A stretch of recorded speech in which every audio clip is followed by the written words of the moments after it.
Hey, I'm back in the kitchen today and I'm making a grease patty for the bees. A grease patty is going to treat and prevent tracheal mites.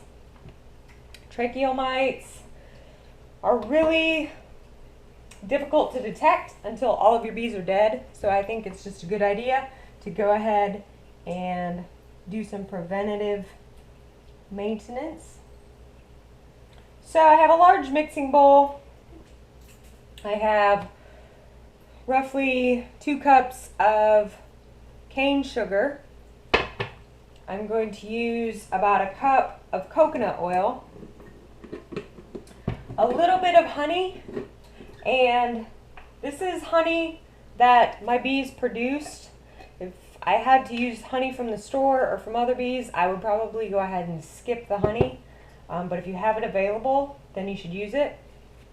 And some essential oil, and you want food grade or therapeutic grade, and this is peppermint oil. And I'm going to start with my sugar. I said that was roughly 2 cups, and it was really more of a cup and a half. But the important thing is you want 2 parts sugar, 1 part saturated fat.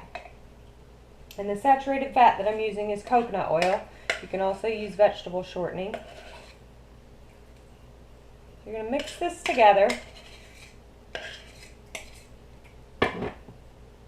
And it's going to get a little messy. You're going to be using your hands to create these patties. So go ahead and get everything ready before your hands are just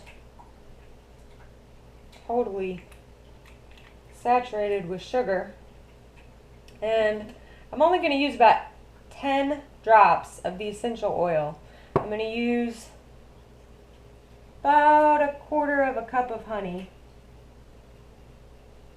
So I'm just going to go ahead and combine the honey and the essential oil right now.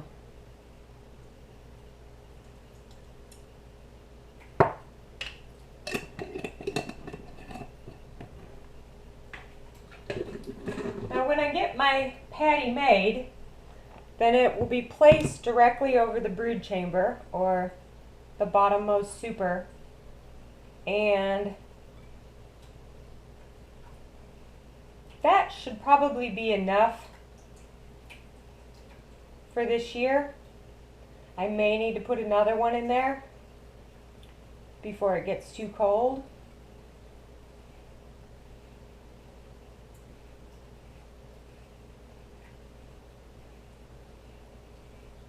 Now this step could actually be done with a mixer.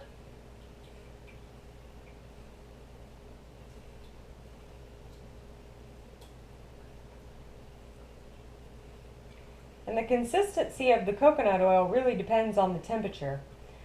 This is actually solid. If I did this earlier in the year, it would be liquid, but this is going to help actually shape it into a patty.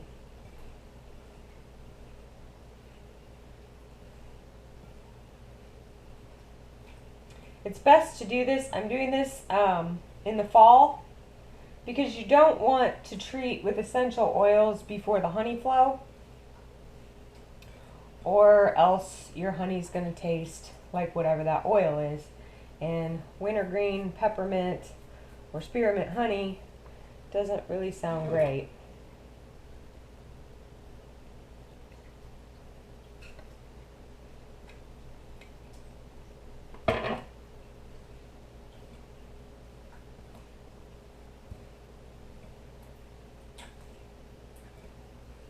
So the essential oils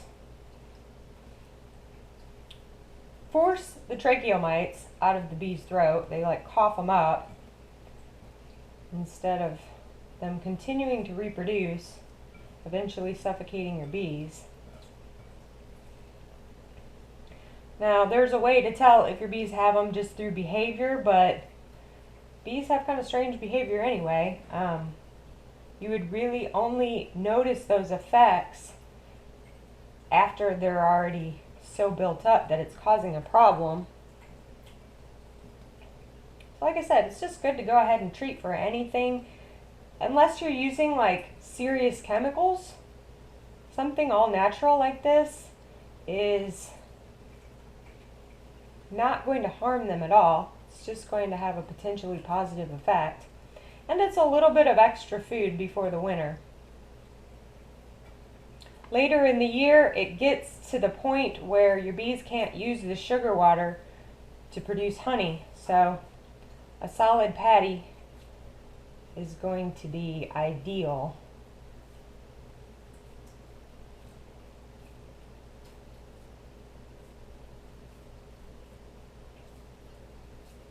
This is actually pretty big, so I'm gonna leave it out on a cookie sheet just to let it flatten so it'll cover as much surface area as possible over that bottom brood chamber, and as many bees as possible will be able to eat this patty.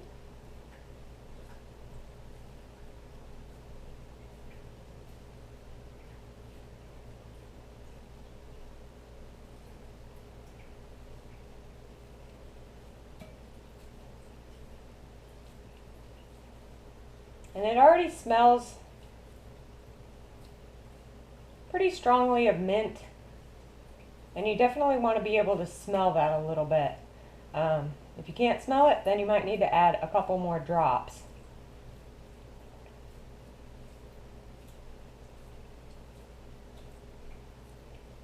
But now that I have it in the ball, then I'll let the heat get to it a little bit. It'll flatten out and it'll fit perfectly on top of the frames. And then I can put the other box on top of it. And that is probably the only treatment that I'm going to do for the rest of the year.